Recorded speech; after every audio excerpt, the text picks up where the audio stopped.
अपठित गद्यांश कक्षा 12 के लिए अनिवार्य हिंदी यानी कक्षा 12वीं है, उसमें जो अनिवार्य हिंदी है, अनिवार्य विषय है हिंदी, उसमें 6 प्रश्न यानी 6 गुणा 1 6 नंबर के यानी 6 अंक के गद्यांश में से प्रश्नोत्तर पूछे जाएंगे जो अपठित होगा। तो अपठित जो गद्यांश है उसके अंक है प्राप्त करना बहुत आसान है।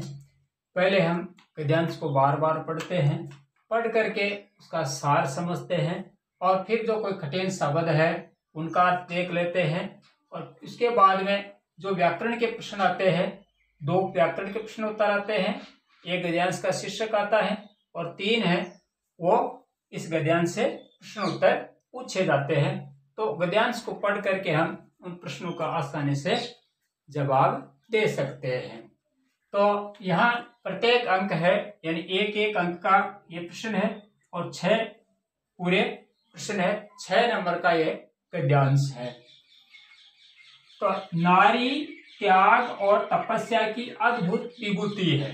नारी है यानी महिला, त्याग और तपस्या की अद्भुत अनोखी विभूति यानी संपत्ति कह सकते हैं या खजाना कह सकते हैं। इन्हीं दोनों तत्वों के समन्वय से यानी दोनों तत्व होते हैं उनके मेल से हमारी भारतीय नारी का स्वरूप संगठित हुआ है यानी उसका निर्माण हुआ है त्याग और तपस्या से। तो नारी जीवन का मूल मंत्र है, नारी जीवन का सबसे बड़ा मूल मंत्र है त्याग यानी त्याग है वो भारतीय नारी ही कर सकती है और इस मंत्र को सिद्ध करने की क्षमता उसे प्रदान की है तपस्या ने।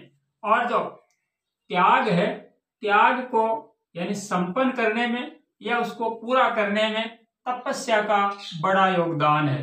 तो हम ठीक नहीं कह सकते है कि उसके जीवन के किस अंश में इन महनीय तत्वों के विलास का दर्शन हमें नहीं मिलता, परंतु यदि हम उसके पूर्व जीवन को तपस्या का काल तथा उत्तर जीवन को त्याग का काल माने यानी पूर्व जीवन को तपस्या माने और उसका जो जीवन है अब जो चल रहा है उसको त्याग माने तो कतमपि कैसे भी यानी अनुचित नहीं होगा। तो कोई भी कार्य है अनुचित नहीं होगा यानी तपस्या है वो जीवन का पहला काल और त्याग है वो जीवन का जो उत्तर काल माने। तो नारी के 3 रूप हमें दिखाई देते हैं यानी दिखाई पड़ते हैं। पहला कन्या रूप, दूसरा भार्या रूप तथा माता रूप। कन्या रूप में, भार्या पत्नी के रूप में और तीसरी है माता रूप यानी माता के रूप में। तो कुमार काल नारी जीवन की साधना अवस्था है। अब जो छोटी अवस्था है वह नारी जीवन की साधना अवस्था है और उत्तर काल इस जीवन की सिद्ध अवस्था है। तो हमारी संस्कृति के उपासक संस्कृत कवियों ने नारी की 3 अवस्थाओं का चित्रण बड़ी सुंदरता के साथ में किया है। तो यह है गद्यांश। पहले हमने गद्यांश का अनुवाद यानी सार किया, पढ़ा उसको और अब हम प्रश्न है पहले प्रश्न से 6 प्रश्न हल करने का प्रयास करते हैं। पहला प्रश्न है भारतीय नारी का व्यक्तित्व किन तत्वों से निर्मित होता है। तो हमने पहले गद्यांश को पढ़ लिया था और अब हम जो प्रश्न आते हैं क्योंकि और पढ़ सकते हैं तो आसान रहेगा इन प्रश्नों का उत्तर खोजना। तो भारतीय नारी का व्यक्तित्व है, भारतीय नारी है उसका व्यक्तित्व किन तत्वों से निर्मित होता है। तो 2 तत्व है त्याग और तपस्या यानी 2 तत्व है, दोनों तत्व हैं वो है त्याग और तपस्या। तो पहले का यहां उत्तर हो जाएगा त्याग और तपस्या। इसके बाद में दूसरा प्रश्न आता है वह नारी जीवन का मूल मंत्र क्या है। तो फिर हम गद्यांश को पढ़ते हैं कि नारी त्याग और तपस्या की अद्भुत विभूति है। इन्हीं दोनों तत्वों के समन्वय से हमारी भारतीय नारी का स्वरूप संगठित हुआ है। नारी जीवन का मूल मंत्र है। नारी जीवन का मूल मंत्र क्या है। तो नारी जीवन का मूल मंत्र है त्याग और इसका उत्तर हो जाएगा त्याग। नारी जीवन का मूल मंत्र क्या है? त्याग है। उसके बाद में हम तीसरा प्रश्न देखें 6 में, तो नारी के मुख्य 3 रूप कौन कौन से हैं?